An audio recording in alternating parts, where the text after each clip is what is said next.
والصلاة والسلام على رسول الله وآله وأصحابه ومن والاه. أشهد أن لا إله إلا الله وحده لا شريك له وأشهد أن محمدا عبده ورسوله. يا أيها الذين آمنوا اتقوا الله حق تقاته ولا تموتن إلا وأنتم مسلمون. Qanitin rahimani wa rahmatullah. Insyaallah pada kesempatan terakhir ini di akhir muhadarah atau majelis kita ini kita akan membahas permasalahan ittiba dan taklid.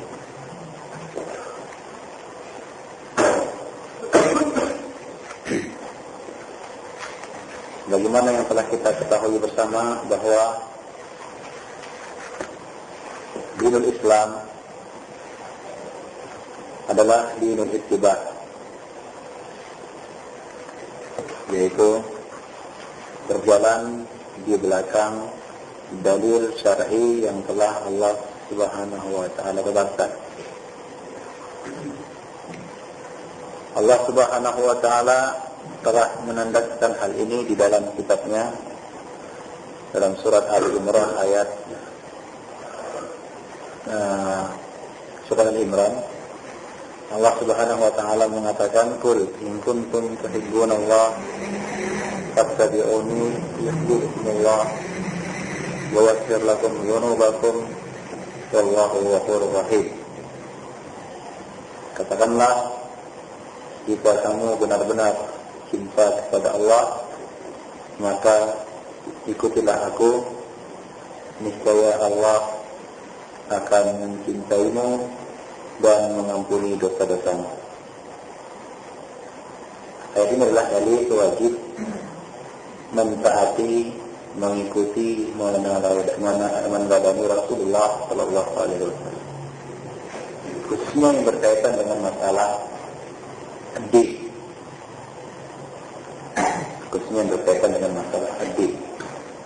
Wajib mengikuti Rasulullah Sallallahu Alaihi Wasallam, baik perkara kecil maupun perkara besar di dalam agama, karena merupakan salah satu manifestasi tauhid adalah memurnikan ittiba kepada Rasulullah Sallallahu Alaihi Wasallam. Di sana ada dua jenis tauhid yang disinggung oleh Ibn Abil Iz di dalam Syarah Aqidah Tahawiyah. Yang pertama adalah tauhid al-mursil, tauhidul mursil. Yang kedua tauhidu mutaba'atir rasul, tauhid mutaba'atir rasul. Sebagaimana syirik juga ada dua, syirkun fil uluhiyah, dan ini merupakan syirik yang dilakukan oleh orang-orang musyrik Arab jahiliyah, dan syirkur risalah. Syirkur risalah yaitu menduakan Rasulullah di dalam hak penetapan penjelasan syariat risalah. Tauhidul mursil adalah tauhidul al-bari, yaitu pengesaan Allah Subhanahu wa taala fil rububiyyah wa fil uluhiyyah dan fil asma'i wa sifat. Tauhidul mursil yaitu mentauhidkan al-mursil, yaitu yang mengutus para rasul Allah Subhanahu wa taala. Yang kedua adalah tauhidu mutaba'atir rasul, yaitu memurnikan mutaba'ah, yaitu ittiba, kepatuhan, ketundukan kita kepada Rasul. Kita tidak menduakan Rasulullah di dalam ketundukan ini, yaitu kita tunduk kepada Rasul, kita juga tunduk kepada selain beliau di dalam masalah agama. Seakan-akan di sana ada orang lain yang punya hak sama seperti Rasulullah Sallallahu Alaihi Wasallam. Penyimpanan di dalam tauhidul mursil dinamakan syirkun fil uluhiyah. Syirik. Kalau diucapkan kalimat syirik, maka yang dimaksud adalah syirkun fil uluhiyah, yaitu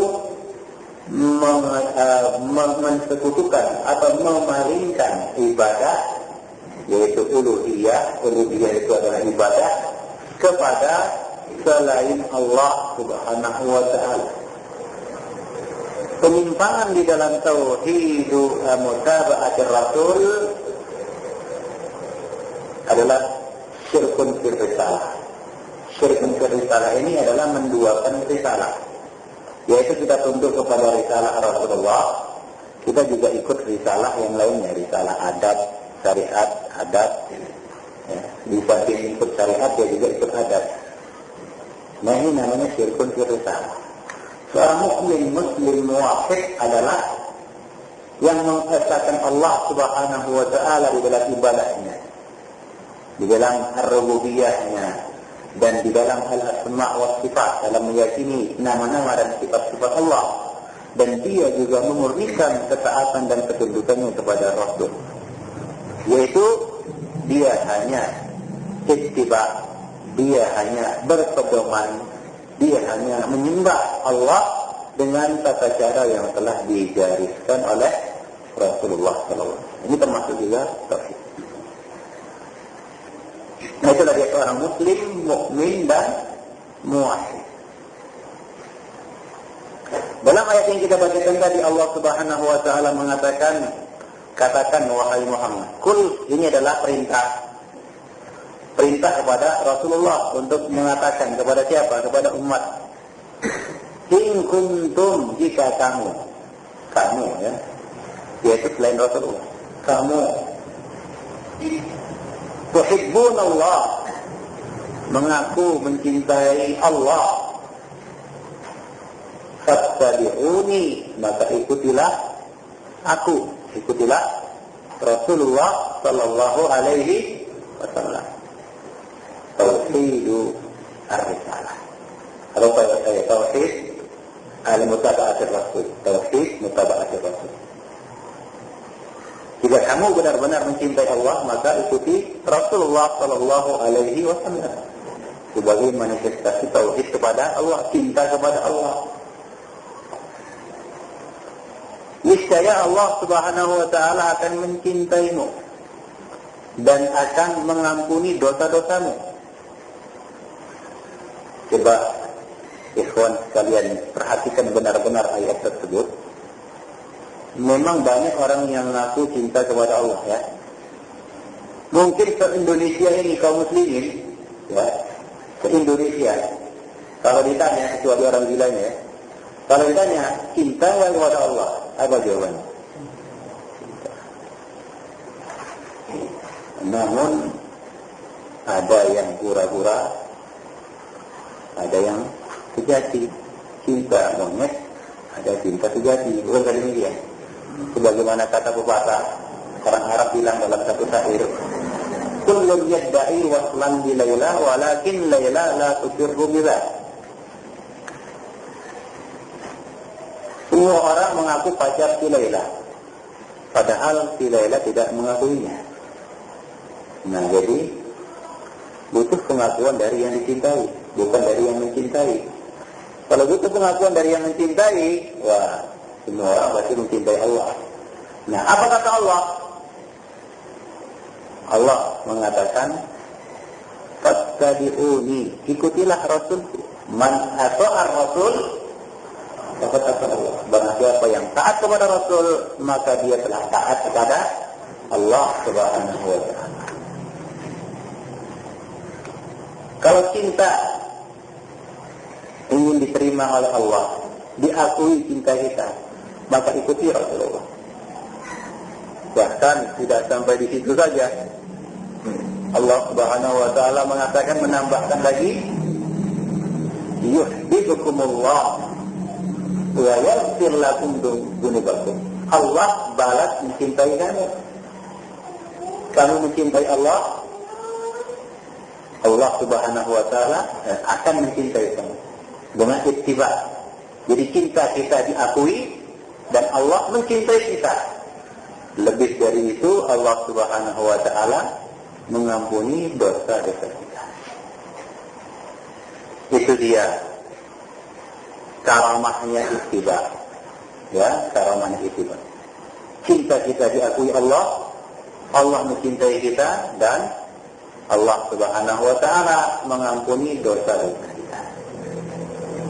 Ayat ini dalil bagi kita semua wajibnya ittiba kepada Rasulullah di dalam urusan agama. Rasulullah juga telah mengatakan, antum a'lamu bi umuri dunyakum. Kamu lebih tahu tentang masalah dunia kamu.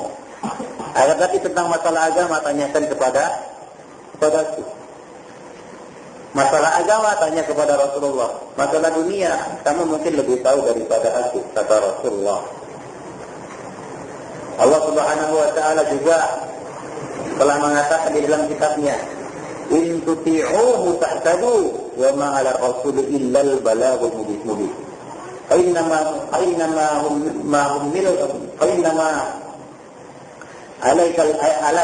al-balagh wa alaina al-hisab. Allah Subhanahu wa taala mengatakan, in tuti'uhu, jika kamu taati Rasul tersebut, kamu akan mendapat petunjuk. Namun jika kamu berpaling, dan sesungguhnya fa inna ma'ala rasuli, kewajiban Rasul itu hanyalah menyampaikan saja, menyampaikan apa yang telah dibebankan kepadanya. Ya, fa inna alaikal balagh wa alaina. Kewajiban Rasulullah hanya menyampaikan. Ya, dan kewajiban kami adalah menghisabnya, menghitung. Ya, demikian Rasulullah sallallahu alaihi wasallam, ya, selaku pemegang amanat risalah Allah Subhanahu wa taala ini, wajib untuk ditaati dan diambil agama ini dari Rasulullah. Jadi setiap kali kita beramal, maka yang pertama sekali kita tanyakan adalah kepada siapa amal ibadah ini kita tujukan untuk mencapai keikhlasan yang sempurna. Tiap kita beramal, karena yang namanya hati juga, kata Sufyan Ats-Tsauri, Sufyan ibn Uyainah, ma'aladtu syai'an asaddu alayya min niyati. Tidak ada satu perkara yang paling sulit aku reparasi, yang aku perbaiki, melainkan niatku. Niat yang kadang-kadang kalau sudah melenceng sedikit saja, hancur, pupus semua amalan. Yang kedua adalah bagaimana cara beramal. Apakah tuntunan tersebut sesuai dengan yang dicontohkan oleh Rasulullah sallallahu alaihi wasallam. Rasulullah mengatakan, "Shallu kama ra'aitumuni usolli." Salatlah kamu sebagaimana lihat salat. Kemudian Rasulullah dalam hadis-hadis yang lainnya melalui sahabat-sahabat beliau menceritakan bagaimana sifat salat Rasulullah. Bahkan Rasulullah itu pernah salat di atas mimbar. Untuk apa? Untuk memperlihatkan bagaimana tata cara salat Rasulullah. Ya, kalau beliau hendak sujud, beliau turun dari mimbar.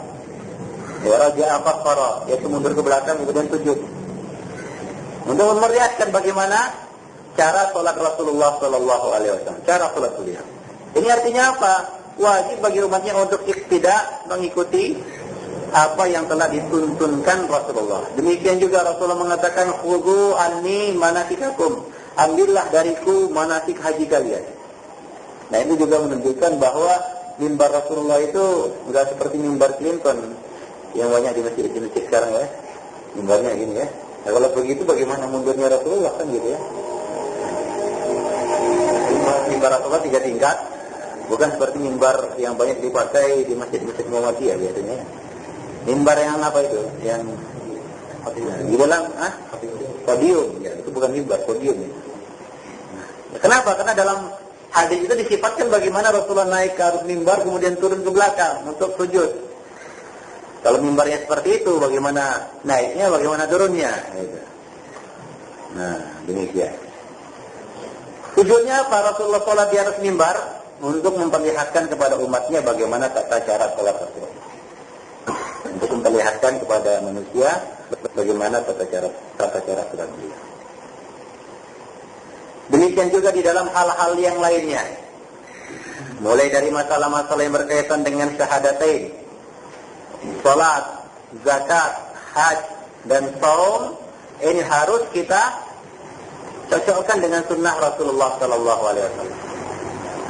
Bahkan jaminan keselamatan bagi umat ini hanyalah dengan mengikuti sunnah Rasulullah Sallallahu Alaihi Wasallam. Hanya dengan mengikuti sunnah Rasulullah Sallallahu Alaihi Wasallam.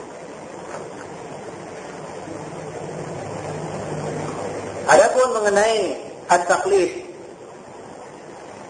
at-taqlid berasal dari perkataan qallada yuqallidu taqlidan. Qallada yuqallidu taqlidan, yaitu mengalungkan sesuatu ke leher hewan atau makhluk.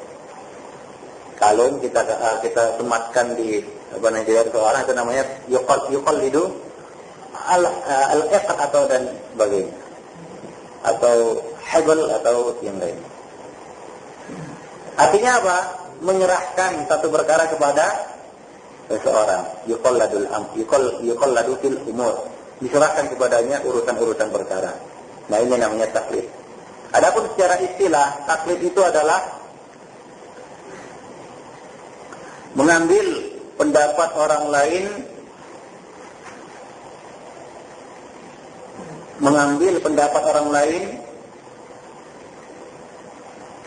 tanpa bersandar kepada dalil, lalu mendukungnya, menyokongnya dengan membabi buta. Ini namanya taklid. Taklid itu ada dua, ada taklid yang dibolehkan dan ada taklid yang diharamkan. Taklid, walaupun itu tidak dikatakan taklid secara hakiki, secara majazi dikatakan taklid, yaitu orang awam yang bertanya kepada ulama. Itu juga merupakan salah satu gambaran taklid atau bentuk taklid, tapi itu bukan taklid yang tercela. Taklid yang tercela adalah mengikuti perkataan orang lain tanpa dalil, tanpa dukungan dalil, ya, tanpa ada alasan atau dalil, dan menyokongnya, mendukungnya secara membabi buta. Di mana bedanya apa antara taklid yang tercela dengan taklid yang dibolehkan tadi? Apabila berbenturan dengan al-haq, dia akan menyokongnya. Tadi itu lanjutan tarifnya apa? Dia menyokongnya, dia mendukungnya, dia membelanya secara membabi buta. Ini taklid. Ini taklid yang tercela. Itulah dia hakikat taklid. Karena kalau kita katakan mengikuti pendapat orang lain, ya orang awam rata-rata mengikuti pendapat orang lain. Ya, ini adalah taklid yang dibolehkan. Allah Subhanahu wa taala mengatakan fas'alu ahla dzikri in kuntum la ta'lamun. Tanyakanlah kepada ahlu dzikir jika kamu tidak mengetahuinya. Nah, ini dibolehkan. Apakah itu dikatakan taklid yang tercela, yang diharamkan di dalam syariat? Tidak. Kenapa? Karena dia tidak mengikutnya secara membabi buta, menolong, membelanya. Di mana sebagaimana kita katakan tadi, perbedaannya itu dapat dikatakan ketika berbenturan dengan dalil atau al-haq. Dia akan rujuk kepada al-haq dan meninggalkan pendapat tersebut. Ini bukti bahwasanya dia mengikut itu karena dia tidak tahu sebelumnya. Karena merupakan kewajibannya bertanya kepada ahlu. Setelah nyata baginya kebenaran, dia rujuk, dia kembali kepada kebenaran tersebut. Nah, ini adalah taklid yang dibolehkan. Paham maksudnya? Ya, di sana ada dua taklid yang mazmum, ada taklid yang makruh, yaitu yang dibolehkan. Bentuk taklid yang dibolehkan adalah mengikuti pendapat seorang alim atau perkataan seorang alim. Adapun taklid yang tercela tadi, mengikuti pendapat atau mengambil perkataan orang lain tanpa dalil, ya, dan menolongnya atau membelanya, menyokongnya secara membabi buta.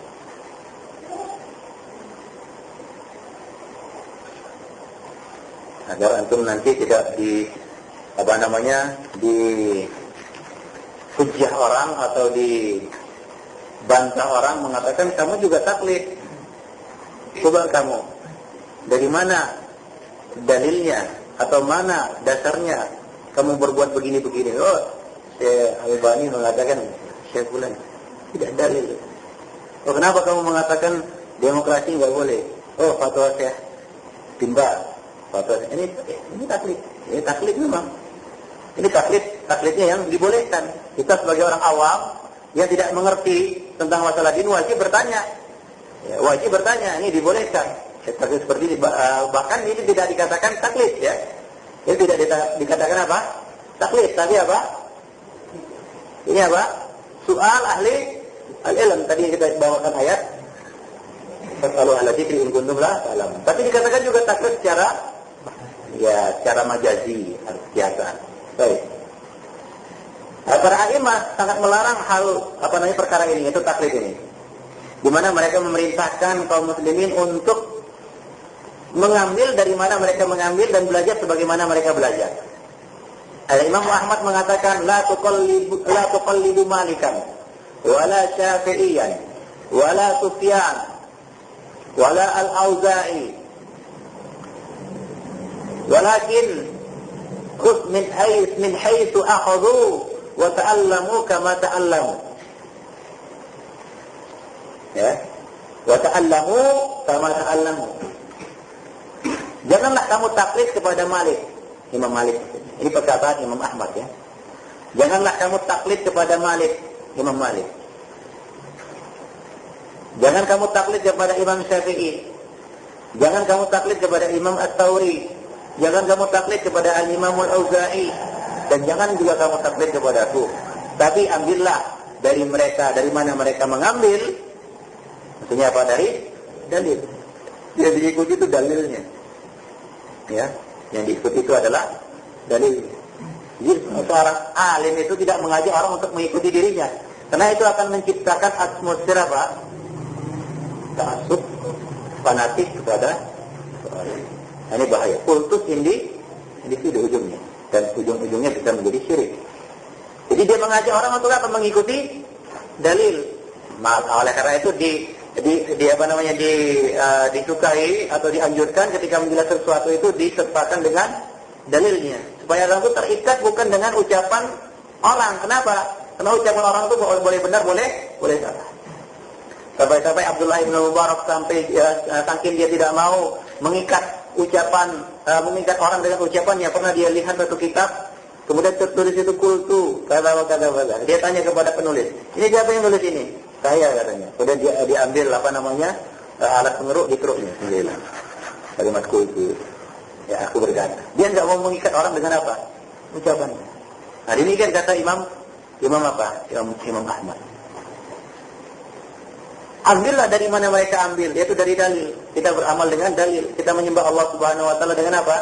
Dengan syariat Rasulullah sallallahu alaihi wasallam, bukan dengan qala fulan dan fulan. Wa ta'allamu kama ta'allamu, dan belajarlah kamu sebagaimana mereka belajar. Kalau mereka bisa menjadi imam, antum juga berkesempatan untuk menjadi imam, kan begitu. Tapi ini adalah fadlullah, ya. Wallahu dzul fadlil adzim, yu'tihi man yasha, wallahu dzul fadlil adzim. Ya, ini adalah fadlullah, karunia Allah. Ya. Allah Subhanahu wa taala memberikannya kepada orang-orang yang dikehendakinya, dan Allah Maha luas, maha memiliki karunia yang luas. Baik. Nah, demikian pesan dari Imam Ahmad bin Hanbal. Demikian juga pesan dari Abu Hanifah. Ya, janganlah kamu mengikuti atau mengambil ucapanku hingga kamu mengetahui dari mana aku mengambilnya. Ya, beliau melarang kita mengambil ucapannya secara membabi buta, kemudian meyakininya. Tapi ambil dan ketahui dari mana mereka mengambil. Apa dasarnya mereka mengatakan demikian. Jadi seorang itu beramal bukan karena ikut-ikutan. Kalau orang beramal dengan ikut-ikutan pasti musim-musiman. Tapi kalau segala sesuatu dia dasarkan dengan ilmu, dia berpakaian begini bukan ikut-ikutan, tapi dengan ilmu. Nah, ini insyaallah lebih istiqamah dan lebih dawam, lebih bertahan daripada orang yang ikut-ikutan. Orang pakaian seperti ini nanti dia orang berubah, dia juga berubah. Nah, ini ciri orang-orang yang yang terkena penyakit taklid tadi. Jadi agama Islam, dinul Islam itu ditegakkan di atas dalil. Makanya antum silakan. Ya, sebagaimana kata Al-Imam Abu Ayyub As-Sikhtiyani, jika kamu ingin tahu kesalahan gurumu, belajar sama yang lain, kan gitu. Antum silakan belajar dengan baik. Cuma tanya. Cuma satu aja pesan. Ya. Ada seorang imam, muridnya berkata, ya imam, bolehkah aku belajar dari yang lain? Tapi satu saja permintaan saya. Dia pada permasalahan tanya, mana dalilnya? Ya, datanglah dia ke orang sufi. Ya, buat sufi itu mengeluarkan satu pernyataan, ditanya mana dalilnya. Akhirnya bosan sufi itu, disuruhnya dia pergi. Akhirnya dia kembali kepada imam tersebut. Akhirnya apa? Walai fakidin azan Allah ya. Diajarkan supaya tidak terikat dengan apa? Dengan qala fulan wa qala fulan, qil wal qal. Ya, seorang itu terikat dengan apa? Dengan dalil tadi. Nah, ini tertanam apabila apa? Apabila kita katakan tadi kecintaan kepada Allah tadi ya, dengan ittiba'ur rasul tadi. Dengan ittiba'ur rasul, ittiba'ud dalil. Makanya di dalam usul salafah dikatakan ma'rifatullah wa ma'rifatu dinil Islam wa ma'rifatu dinil Islam bil adillah, dengan dalil. Salah satu pertanyaan di alam kubur adalah apa? Man? Ada rajul ladzi bu'itsa fikum. Siapa orang ini yang diutus kepada kamu? Seorang mukmin dia akan menjawab apa? Atau apa yang dia jawab? Muhammad, dia adalah Rasulullah, Abdullah wa Rasuluh, dia adalah hamba Allah dan Rasulnya. Kemudian apa kata malaikat? Sama ada ilmu kabihada. Dari mana engkau tahu? Apa dasar ilmu hingga engkau mengetahui hal itu? Apa katanya? Kalau kata seorang mukmin menjawab pertanyaan itu, kalau itu kitab Allah wa saddaqtu bihi, aku membaca kitab Allah, artinya aku belajar dan aku benarkan, ya aku yakini, aku amalkan apa yang aku pelajari itu. Jadi dia menjawab dengan ilmu, karena dia beragama itu dengan ilmu, bukan ikut-ikutan. Ya, jadi itu bedanya orang yang menjawab dengan ilmu dengan orang yang menjawab dengan taklid atau kebodohan. Adapun munafik, dia mengatakan, la adri, aku dengar orang-orang mengatakan Muhammad Rasulullah, ikut juga lah. Nah, ketika dia ditanya tentang ilmu kala, apa ilmu kah? Apa ilmu engkau? Oh, enggak tahu. Ternyata dia apa? Mengetahui tidak dengan ilmu. Ya. Dia ragu. Ya, dia mengatakan, ya orang-orang mengatakan demikian, saya juga demikian. Ini bukan ilmu namanya. Seperti ini enggak ilmu. Dia juga kena godam malaikat, tahu godam. Lalu bisa malaikat. Kenapa? Kan dia jawabnya sahih juga. Benar juga. Ini Rasulullah. Tapi apa? Apa bedanya dengan yang pertama? Dengan seorang mukmin? Mukmin itu menjawab dengan ilmu. Ini takdir, ikut-ikutan. Tidak dengan dasar ilmu. Itu bedanya pada hafidin, rahimani, wa rahimakumullah. Jadi Rasulullah SAW dan para sahabat ridwanullahi taala alaihim ajmain telah mencontohkan kepada kita, telah telah membuat tauladan kepada kita, memberikan tauladan kepada kita agar kita ini beragama, ya, berdinul Islam dengan dalil. Nah, orang tuh jangan jangan mau ya dicucuk hidungnya, diseret ke sana kemari tanpa ada alasan yang jelas, tanpa ada dalil yang jelas. Apalagi ini masalah agama, masalah surga dan neraka. Apakah mungkin masalah surga dan neraka ditetapkan dengan akal dan perasaan kita? Ya, tidak mungkin. Nah, wala taqulu lima tasifu alsinatukumul kadhiba hadza halal wa hadza haram. Taftaru 'ala Allahil kadhib. Innal ladzina yaftaruna 'ala Allahil kadhiba la yuflihun. Janganlah kamu katakan, sifatkan dengan lisan kamu ini halal, ini haram. Ya. Untuk berbuat dusta atas nama Allah Subhanahu wa taala. Kenapa dikatakan dusta atas nama Allah Subhanahu wa taala? Kenapa? Karena tanpa dalil. Ini halal, ini haram, mana dalil? Apakah dengan akal kita ini katakan haram, ini halal? Allah Subhanahu wa taala ini mengatakan ini adalah dusta atas nama Allah dan merupakan salah satu dosa besar. Yaitu apa? Antaqulu 'alallahi ma la ta'lamun. Engkau berbicara tentang dinullah tanpa dasar ilmu. Tanpa dasar ilmu. Sungguhnya orang yang berbuat dusta atas nama Allah la yuflihun, tidak akan beruntung. Tidak akan beruntung. Nah, demikian Allah Subhanahu wa taala menjelaskan kepada kita di dalam Al-Qur'an. Masalah halal haram, masalah ibadah, masalah-masalah yang berkaitan dengan dinullah ini adalah tauqifiyah. Apa artinya tauqifiyah?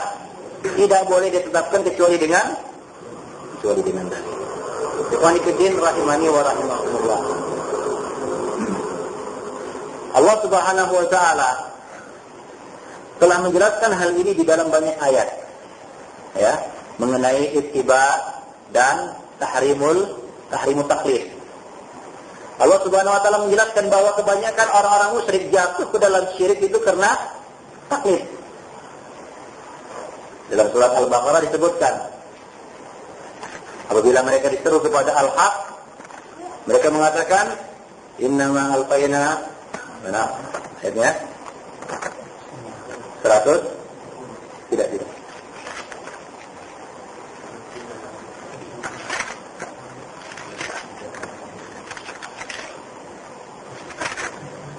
Allah Subhanahu wa taala mengatakan,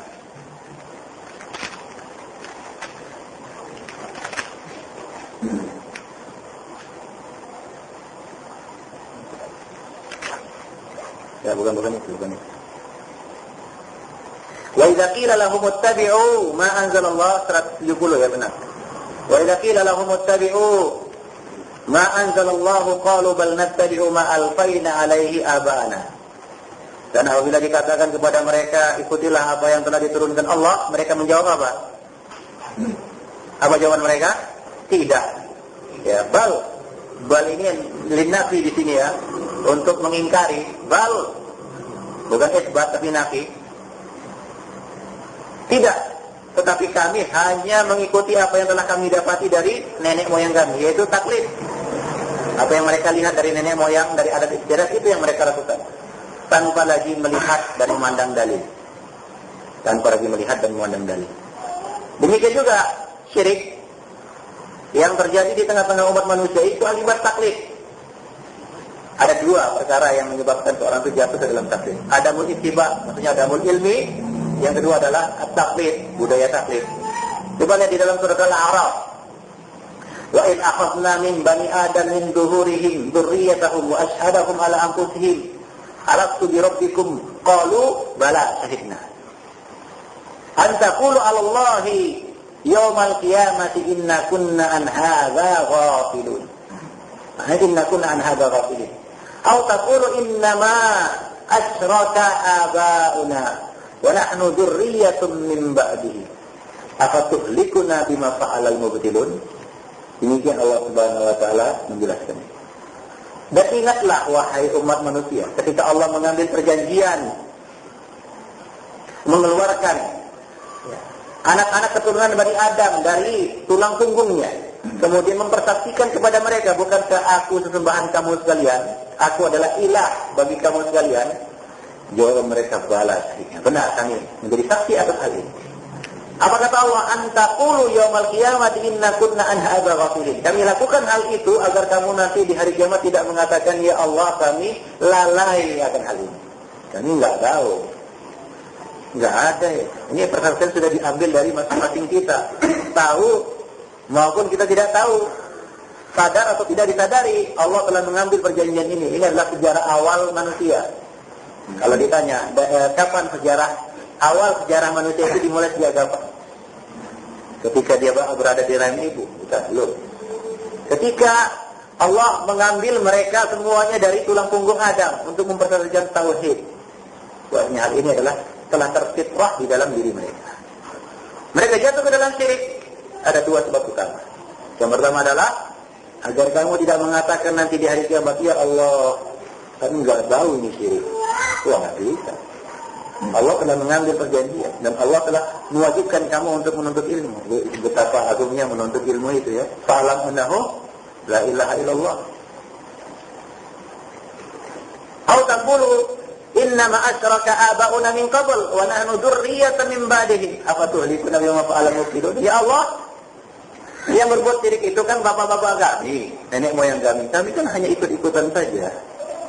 Kami ini ikut-ikutan saja. Yang berbuat syirik itu awalnya mereka, kita cuma ikut-ikutan saja. Apakah engkau ya Allah membinasakan akibat perbuatan ahlul batil di antara kami? Coba lihat. Ya, dia mau mengelak, dia mau menghindar dari kiamat. Dia katakan ini ahlul batil yang dulunya dia apa? Dia katakan hebat dan lain sebagainya, keramat, ampuh dan lain sebagainya, wali, kiai, Nanti di hari kiamat dia mau melarikan diri. Dia mengatakan, ya Allah kami hanya ikut-ikutan saja, enggak tahu. Mereka itu ahlul batil, apakah kami dianggap dengan perbuatan ahlul batil? Nah, mereka katakan itu ahlul batil. Padahal dulu di dunia mereka agungkan. Coba. Ini akibat apa para ikhwatiddin? Taklid. Ini akibat taklid. Ini budaya taklid dan biasa jahil. Nah, jatuh ke dalam syirik. Dosa apa lagi yang lebih besar daripada syirik? Innallaha la yaghfiru an yushraka bihi wa yaghfiru ma duna dzalika liman yasha.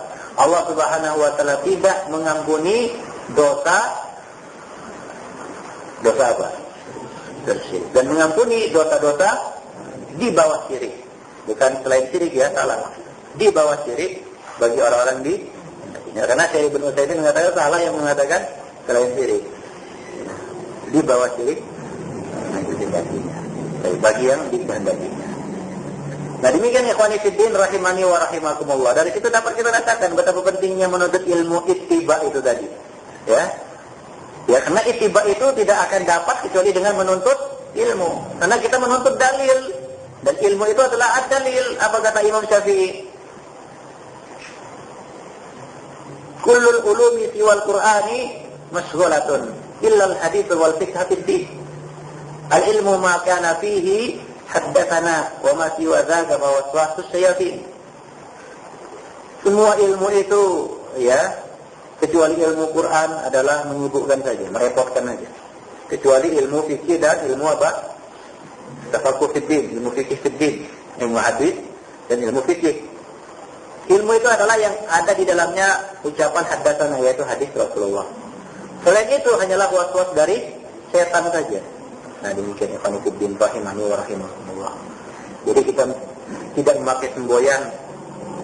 Jangan lihat siapa yang berbicara, lihat apa yang dibicarakan. Lalu pihak mengatakan jangan lihat yang dibicarakan, tapi lihat siapa yang berbicara. Dua-duanya salah. Menurut kamus Ahlussunnah wal Jamaah tidak demikian. Ahlussunnah tidak memutlakkan kaidah itu. Jangan lihat apa yang siapa yang berbicara, lihat apa yang dibicarakan. Enggak bisa. Ya, karena Ahlussunnah wal Jamaah diperintahkan untuk mengambil al-haq dari ahlinya. Apakah antum tidak tahu masalah kemudian bertanya kepada orang jahil? Kalau benar kebetulan, kalau salah menyesal? Kan tidak. Ambil risiko sendiri? Kan tidak. Bertanya kepada ahlinya, ulama. Kemudian menggunakan yang penting kan kebenarannya. Ya. Yang penting kan apa? Yang penting kan ucapannya. Siapa yang mengucapkan bahwa ya, mengaku alim, ulama, kiai, tapi apa? Merokok paskus. Nah, ditanya masalah rokok, ya boleh. Ini nggak bisa. Ya. Tanya kepada ahlinya. Nah, itu dari satu sisi ya. Yaitu apa? Kita juga melihat siapa yang berbicara. Ya, di samping apa yang dibicarakannya. Nah, dia dari pihak yang mengatakan jangan lihat apa yang dibicarakannya, lihat siapa yang berbicara. Salah juga. Kenapa? Walaupun si ulama yang berbicara harus dengan dalil. Jadi dua-duanya salah. Tidak sebagaimana kemutlakannya itu. Lihat siapa yang jangan lihat apa yang berbicara. Lihat apa yang dibicarakan. Nah, lihat. Ya, Ahlussunnah tidak memandang itu secara mutlak. Demikian juga yang mengatakan lihat siapa yang berbicara, jangan lihat apa yang dibicarakan, juga keliru. Nah, untuk apa? Untuk mendidik sikap ittiba di dalam diri kita. Ya, kita tidak mudah diobang-ambingkan. Ya, tidak mudah dibodoh-bodohi. Karena cukuplah umat Islam ini dibodoh-bodohi oleh apa? Oleh ulama usul. Nah, oleh ulama usul. Oleh apa? Orang-orang yang dikatakan dalam hadis, innallaha la yantazi'u ilman intiza'an walakin yantazi'uhu biqabdil ulama hatta idza lam yabqa alimun. Dalam riwayat lain lam yubqi aliman ittakhadha an-nasu ru'usan juhala fasu'ilu fa'aftau bi ghairi ilmin fadallu wa adallu. Nah, itu ketika ilmu Allah Subhanahu wa taala tidak mengangkat ilmu itu secara sekaligus spontan, tidak. Tapi sedikit demi sedikit dengan mewafatkan para ulama hingga nanti tidak ada lagi seorang alim pun di atas dunia. Orang-orang akan mengambil manusia akan mengambil orang bodoh sebagai pemimpin, ditanya, dia berfatwa tanpa ilmu, sesat lagi, menyesatkan lagi. Nah, demikian ikhwan fillah rahimani wa rahimakumullah. Dari situ kita ketahui bahwa wajib bagi kita untuk ittiba, mengikuti dalil, mengikuti sunnah, mengikuti tuntunan Rasulullah di dalam beragama. Yaitu apa? Kita melakukan ibadah ikhlas karena Allah, mencari ridha Allah, berharap melihat wajah Allah di akhirat. Kemudian kita beribadah juga dengan apa-apa yang disyariatkan oleh Rasulullah sallallahu alaihi wasallam. Ada ancaman yang sangat berat bagi orang-orang yang beribadah tidak dengan tuntunan Rasulullah. Allah mengatakan, "Falyahdharil ladzina yukhalifuna an amrihi an tusibahum fitnah aw yusibahum adzabun alim." Hendaknya orang-orang yang menyelisih perintah Rasulullah itu takut akan tertimpa fitnah. Apa itu fitnah? Al-kufur. Imam Ahmad mengatakan asy-syirik. Itu fitnah. Maksudnya orang yang terbiasa menyimpang dari sunnah Rasulullah, sedikit demi sedikit dia akan menjauh. Akhirnya bisa jatuh ke dalam syirik, bisa jatuh ke dalam kufur. Atau dia tertimpa azab yang amat pedih. Berkaitan dengan ayat ini, ya pernah satu orang datang kepada Imam Malik bertanya, "Ya Imam Malik, dari mana aku mengenakan ihram?" Imam Malik mengatakan, "Min Hulaifah." Dari mana Rasulullah mulai pakaian ihram? Yaitu beberapa kilometer di luar kota Madinah. Dari situ Rasulullah mengenakan pakaian ihram. Kata orang ini, ya saya dari sini aja. Dari masjid Nabi saja, dari depan mimbar ini. Mimbar Rasulullah. Imam Malik mengatakan, "Saya khawatir kamu tertimpa fitnah." Fitnah apa katanya? Kan cuma beberapa kilometer Rasulullah di sana, saya di sini. Kemudian beliau membacakan ayat itu, "Falyahdharil ladzina yukhalifuna an amrihi an tusibahum aw yusibahum adzabun alim." Jadi tidak bisa saya itu dikotak-atik dengan logika dan perasaan. Padahal hakikat bid'ah itu apa? Coba, apa itu bid'ah? Yaitu tariqatun fid dini mukhtara'ah. Satu metode di dalam din, di dalam agama yang diada-adakan. Mudhahatun bi syariah, yang mirip dengan syariat. Karena kalau bukan syariat, tidak mirip dengan syariat, orang tahu itu maksiat, kan begitu ya? Ah, ini bukan agama ini, masa sholat telanjang, itu jelas. Sudah. Ini yang mirip dengan syariat, dan maksud penerapannya, ya, maksud penerapannya adalah untuk apa? Al-mubalaghah fi ta'abbudillah, untuk berlebih-lebihan di dalam beribadah kepada Allah, mendekatkan diri kepada Allah. Ini dia hakikat diri. Oleh sebab itu banyak orang yang tertipu, terpedaya dengan apa? Dengan gemerlapnya bid'ah. Akan menjanjikan pahala yang lebih besar bagi pengamalnya. Padahal itu adalah fitnah. Nah ini bahayanya. Ya. Alladzi yuqadu 'alaiha, yuqadu bis-suluki 'alaiha al-mubalaghah fi ta'abbud lillah tabaraka. Nah itu dia. Para ikhwani fiddin rahimani wa rahimakumullah. Dari uraian kita di atas jelas bahwa pemicu terjadinya taklid adalah al-jahl bid-din. Ya, pemicu terjadinya taklid di dalam agama adalah al-jahl bid-din dan jauh dari majelis ilmu. Terbiasa terdidik dengan apa? Dengan kita katakan apa? Dengan jauh dari majelis ilmu. Ya, orang yang jauh dari majelis ilmu, ya biasa itu. Ya, biasanya adalah taklid. Coba lihat. Rasulullah sallallahu alaihi wasallam mengatakan, "La tattabi'anna sanana man kana qablakum shibran bi shibrin, zira'an bi zira'in." Kamu akan mengikuti, melatahi apa-apa yang dilakukan oleh umat sebelum kamu, yaitu apa? Yahudi dan Nasrani, Parsi dan Romawi, kata Rasulullah sallallahu alaihi wasallam. Nah, coba lihat, khususnya ini orang yang masih awam ya. Ketika rombongan Rasulullah melewati Batu Anwar, ya pada peperangan Hunain, beberapa orang yang baru masuk Islam, diantaranya Abu Waqid al-Laythi, meminta kepada Rasulullah Batu Anwar sebagaimana mereka mau ikut-ikutan. Apa kata Rasulullah? Allahu Akbar, innaha sunnah. Nah inilah dia penyakitnya kalau jahil, masih jahil, alias apa? Jauh dari ilmu, maunya ikut-ikutan saja. Orang mau begitu, orang demonstrasi, kita demonstrasi ya. Orang berpolitik, kita berpolitik. Buat partai, kita ikut buat partai. Ini taklid. Dan akibatnya bisa keluar dari manhaj yang benar. Wanita rahimahnya rahimakumullah. Saya kira cukup sampai di situ saja, karena waktunya sudah tidak mengizinkan lagi. Kita mau segera pergi. Untuk pertanyaannya, saya kira nggak perlu ya. Sudah jelas dari yang lain itu tadi. Ya. Kemudian nanti ada ujiannya ya. siap-siap aja. Dan nanti ini di fotokopi ya. Dia edit dulu ya. Ini mengenai metode yang benar dalam memahami Islam dan beberapa hal-hal yang berkaitan dengan Istiqratul Ummah. Sebenarnya ada risalah tentang tentang Istiqratul Ummah, karena dia tidak sempat ke Jogja dulu, langsung ke Bandung, dia tidak sempat membawanya. Insyaallah kalau ada kesempatan akan kirim kemari ya. Yaitu istilah tentang sebab-sebab terjadinya perpecahan umat. Baik. Ya, sampai di sini dulu. Semoga ada manfaatnya bagi kita pada hari ini. Ya, sudah selesai ya, 1 hari penuh kita lagi. Ya, mudah-mudahan kesabaran kita menuntut ilmu ada berkahnya, dan para hafidin a'adzanallahu wa iyyakum. Khususnya antum sekalian para duat.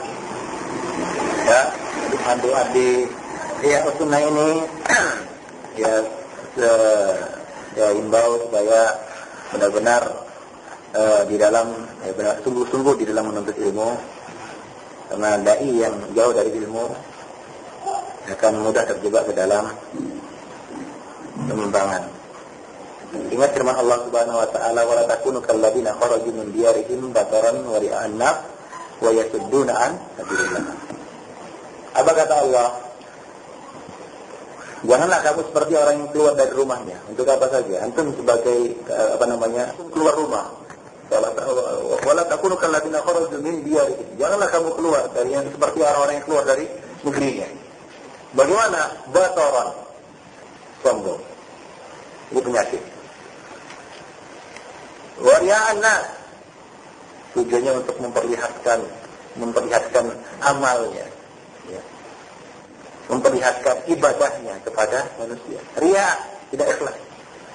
Wa yasudduna an sabilillah, dan memalingkan orang dari jalan Allah. Ria ini penyakit orang yang sudah mukhlis dan muttabi. Dia sudah mukhlis, sudah muttabi, tahu ya? Ikhlas, sudah ikhlas. Dan ikut sunnah, Masya Allah. Tapi satu penyakit, sombong.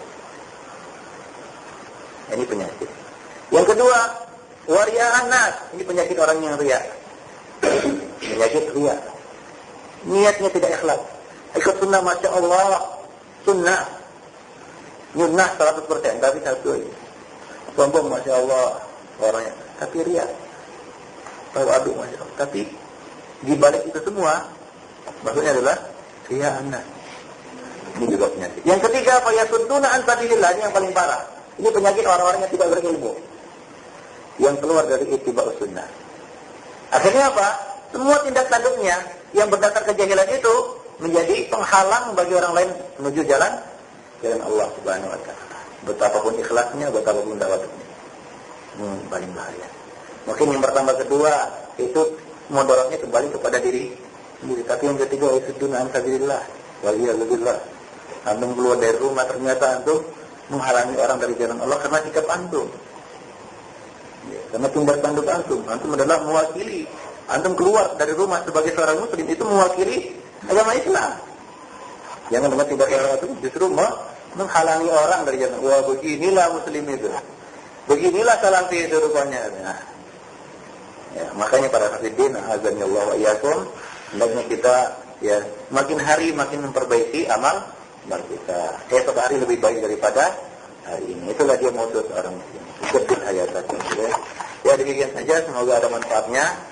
Subhanakallah bihamdik, asyhadu an la ilaha illa anta, astaghfiruka wa atubu ilaik. Sebenarnya mau di penjelasan panjang mengenai ayat itu ya.